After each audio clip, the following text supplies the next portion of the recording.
Prosecutors in the years-long securities fraud case against Attorney General Ken Paxton firing back after he claimed his right to a fair trial is being violated. What the prosecutors had to say in response. And our severe weather threat for the weekend is not done yet. We'll track some potentially dangerous storms through your Sunday morning. This just in, the Republican Party of Texas officially censured House Speaker Dade Phelan today, citing a lack of fidelity to Republican principles and priorities. Party rules allow the censure for elected officials who violate Republican principles and priorities 3 times or more in a 2-year period. Some of the issues cited from the party include issues like the impeachment of Ken Paxton, Democrat committee chairs, border security, and educational freedom. Now, the party says Speaker Phelan is the 4th elected official in the history of the Republican Party of Texas to be censured utilizing this particular rule. We have the full resolution online with more details. We've also reached out to the party and Phelan's office for comment. First warning weather with meteorologist Nick Bannon. Well, we had a handful of severe thunderstorms earlier today, and they continued into the afternoon. Some small hail reported there in Belterra from viewer Doug Spittler. This video shows some of that hail falling down in the Belterra neighborhood. That's actually right near Dripping Springs in Hays County. No reports of damage or even large hail, but we're not done with the severe weather risk here this weekend. We're watching some storms from Fredericksburg, from the Barons Creek Vineyards camera there, looking off to the north, and we could see some of those storm clouds, although this particular storm is weakening in a hurry. And in fact, we are starting to see the rainfall and storm coverage fading, and we do expect that at least temporarily that trend will continue. Most widespread wet weather right now is in Milam County. A couple of showers in far eastern Williamson County and a few there in Bastrop County. Our strongest downpour is moving right through Llano now, but this has shown some signs of weakening, and it's not showing much in the way of lightning anymore, although that could change. We're also watching some of the storms near Canyon Lake, just to the south of Hays County, that have been showing some signs of drifting north farther toward Blanco and southwestern Hays County. So the rain chances don't disappear, but they do drop over the next few hours, down to very isolated storms and showers at 11. But come 1 o'clock and later, those rain chances really start to ramp up again, peaking at about 5 or 6 tomorrow morning before dropping in a hurry as we head later through tomorrow morning. So coming up in First Warning Weather, we'll track a very stormy start to your Sunday that brings with it a rather considerable severe weather threat. The rest of Sunday, breezy sunshine. We'll take you through that as well, ahead of more rain next week. Thank you very much, Nick. A man was arrested yesterday and charged with the murder in connection to a fentanyl-related death that happened in Leander last year. The Williamson County Sheriff's Office says an investigation linked Merrick Dillard to the sale of pills that were found at the scene of a fatal overdose September. He was also charged with possession of a controlled substance. As of this morning, Dillard is being held in the Williamson County Jail. Also in Williamson County, the sentencing of Juan Ignacio Soria Gomez to federal prison for selling fentanyl-laced pills that led to the death of a 19-year-old Tucker Rowe in 2021. Tucker's mother and the CEO of Texas Against Fentanyl has been an advocate for educating the public about fentanyl's dangers. We will be hearing from her tonight at 10. And going in depth, last year, Texas lawmakers passed a bill that allowed prosecutors to seek a murder charge in connection to fentanyl-related deaths. The bill also increased criminal penalties for selling and distributing fentanyl. That bill went into effect on September the 1st. The Austin Fire Department spent this morning battling a downtown fire in an abandoned building. It happened on East 7th Street at the bar formerly known as Mugshots Bar. While the cause is still unknown, AFD did confirm that the building was occupied by people who were experiencing homelessness. Prosecutors in Attorney General Ken Paxton's security fraud case are punching back against his claim that his right to a fair trial has been violated. It comes after Paxton legal team filed a pre-trial motion Tuesday asking Harris County judge to dismiss his 2015 securities fraud charges. Paxton is accused of defrauding investors by not disclosing he was being paid to promote a McKinney Tech startup's stock. Back and forth from both parties over the trial venue caused years-long delays, as did issues with the prosecutor's payments. Prosecutors say in a brief quote, Paxton's insistence that his right to a speedy trial has been violated by the delay he helped create is confected on a foundation of sand. The trial is set to start in April.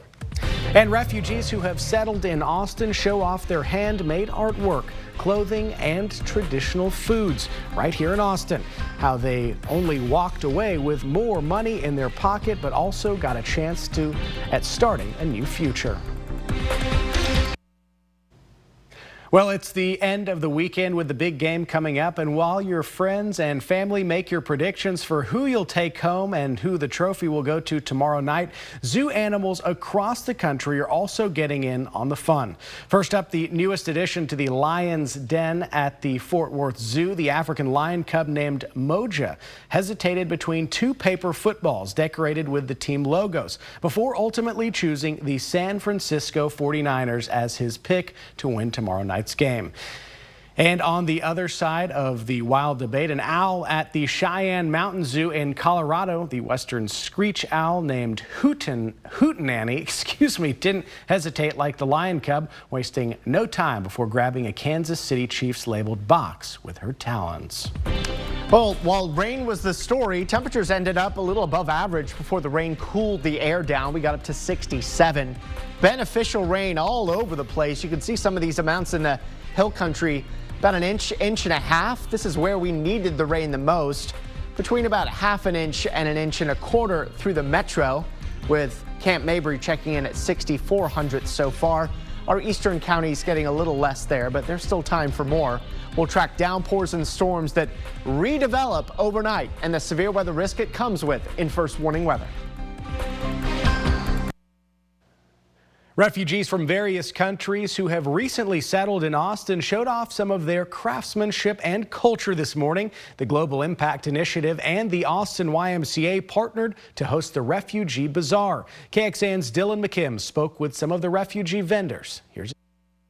Yeah, it's a very busy and a big turnout here inside the North Austin YMCA. We have live music going on. You smell the aroma of all the foods here, and you'll find works from refugees from all kinds of countries like Ukraine, Afghanistan, even Burundi. Some of the items for sale today include artwork, textiles, and traditional foods from various countries.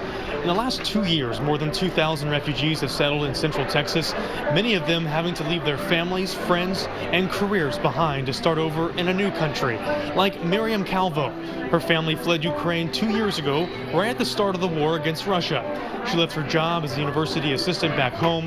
Now, today at this bazaar is selling handmade flower arrangements and crowns. This bazaar, craft bazaar, take me and different people new opportunity for maybe new job, because people come here and look at my things. Refugees will receive 100% of the profits they make today, and this event is giving people the chance to show what kind of skills they have, a chance at a full-time job. Recruiters from the hospitality and restaurant industries, they're here looking to hire new staff members. Event organizers tell me that at December's event, that was the last bazaar they had, 4 people were able to get full-time jobs from that. 2 people were able to get contracted jobs, and each vendor was able to raise up between $800 and $1,200. Reporting in North Austin, Dylan McKim, KXAN News.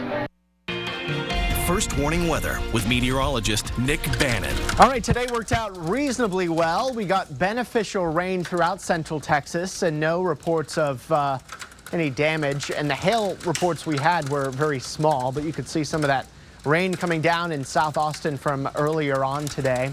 And we're entering a little bit of a lull where the storms will not be as widespread. and our severe weather risk has dropped temporarily, but we think it comes back up after midnight. This is how it looks in Georgetown from our Ewell Kubota camera. Even a bit of brightness there in the sky, although we'll be losing that here pretty soon as the sun continues to go down. More of us are dry now than we have been earlier today, but do not rest easy on the severe weather threat. It jumps up in a big way tomorrow morning. And in fact, most of us are at risk for some pretty large hail overnight. So maybe think about putting your car in the garage or a carport if you have one, because hail is our greatest concern. It's an elevated risk, and you see these black hash marks. That means that the Storm Prediction Center expects that the hail that we could get would be golf ball size or larger. This mostly coming after midnight. There's also a low risk for a tornado and a low risk for some damaging wind gusts in excess of 58 miles per hour. We're not going to be storm free this evening, but storm coverage very isolated, including this storm that's been working its way through Llano County, just passing north of the Buchanan Dam. Then we have another cluster of showers with no lightning in them working into southern sections of Hays County, and then another blob there of rain and storms pulling out of Milam County. Our next round, and perhaps our most intense round of storms, is going to be working through West Texas and then eventually heading into Central Texas soon after midnight. See how this develops, this line here? That's what it should look like by about 11 tonight. Still very far from Central Texas. And then it grows even more, gets even stronger. Damaging wind, large hail coming with that as it blows through Central Texas very early tomorrow morning and then pulls away. Let me give you more of a local view of how that should look. In the meantime, between now and midnight, spotty showers and storms still possible, but the rain coverage on the low end. Even some relatively drier times here later on this evening, although not completely dry. We think after 1 o'clock, that line of downpours and storms starts arriving in the hill country. This is what 3 o'clock could look like. After 4 o'clock, it blows into the metro. There's 5, there's 6 o'clock. That hail potential really showing up well there.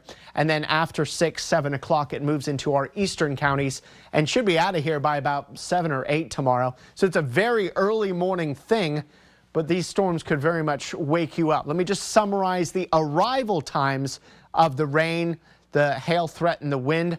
1 to 3 a.m. it gets into most of the hill country, at least the beginnings of the rain. 4 to 6 it arrives throughout most of the metro. 5 to 7 for our eastern counties. Some beneficial rain, 1/4 inch to some localized 1 inch plus amounts, but really most of the rain out of this we got earlier today. 80% rain chances tonight. That drops to just 40% here tomorrow. And you can see those rain chances really drop significantly after the early morning, and we get in on some sunshine and a breeze with a high of 68. Looking ahead to the rest of our 7-day forecast, sunshine Tuesday 65, sun and clouds Wednesday 68, and more rain comes late Thursday through Friday into next Saturday.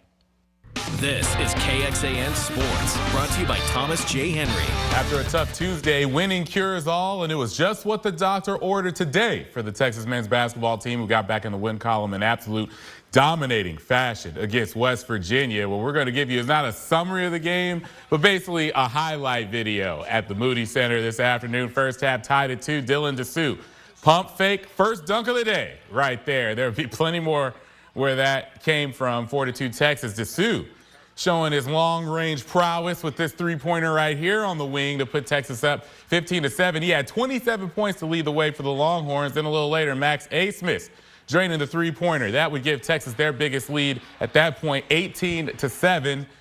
And then the domination would continue. Dylan Mitchell misses the jumper, but not to worry. Kendall Weaver there for the rebound dunk, one of those hustle plays that he's becoming known for. And then Dylan Mitchell getting in the passing lanes with the steal. Windmill jam on the other end. 27-11.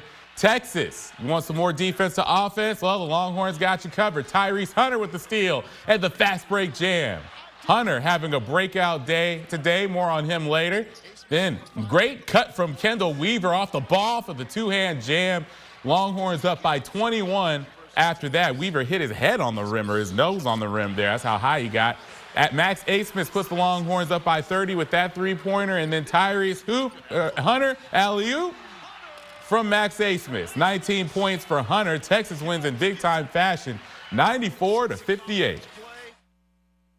I thought our guys today came out and really competed at a very high level from start to finish. One of our better starts of the year in terms of first 4 minutes of the game, coming out and really just sitting down and going really hard and competing at a very high level. We felt like we were definitely locked in from the jump. We felt that we talked this week that it was about mindset going into this game and playing the way we did in that second half and the way we played against Houston and the way we played against TCU for entire games. The UT women's basketball team went for their 4th straight today at TCU. A recap when sports continues after this. Keep it here. The UT women's basketball team is continuing to climb the rankings and the standings in the conference as their latest victims are a TCU squad who's been through plenty of troubles on their own. They had to forfeit a few Big 12 games because of sickness, but they suited up today, and Texas made them pay. TCU showed fight early. Una Jovanovic with the jumper off the glass there. TCU was down only by 3 at halftime, but in the second half, the gloves came off. Madison Booker with the jumper to put the Longhorns up by 4. Then Shea Holly giving it over to Aaliyah Moore for the layup, plus the foul right here, 33-27. She would miss the free throw. Then Shaylee Gonzalez, she's going to get the floater here. Texas would roll over TCU in this one, 65-43. Longhorns win their 4th in a row. And looking ahead to the Super Bowl tomorrow, the Kansas City Chiefs and the San Francisco 49ers are getting ready to go head-to-head for the big title of Super Bowl champion. Crystal Rich joins us live from Las Vegas. Crystal, how's it looking out there on the eve of this big game? Nabil, well, right now, to be honest with you, it's a little bit windy, so if you hear or see my hair blowing all over the place, you know why. But fans have finally flooded Las Vegas for the Chiefs and the Niners. The city is absolutely buzzing. Everyone is excited for the big game tomorrow. As for the teams, they are just putting their finishing touches on their game plans. As for the Chiefs, they went through an up-tempo practice, and they are trying to, as you know, Nabil, win back-to-back Super Bowls for the first time since 2019. Andy Reid has named Patrick Mahomes, Travis Kelce, and cornerback L'Jarius Sneed as their captains. As for the 49ers, they had their last full day of practice yesterday, and when they worked on red zone efficiency, today was more about walkthroughs and watching film. But the good news for them, Nabil, is they are fully healthy ahead of the big game. All right, Crystal, thanks for joining us. Certainly an interesting game here. You got the 49ers, the Chiefs. Who you guys got real quick? I'm not saying. No guesses here either. I think the Swifties are going to be cheering for the Chiefs. See y'all tonight.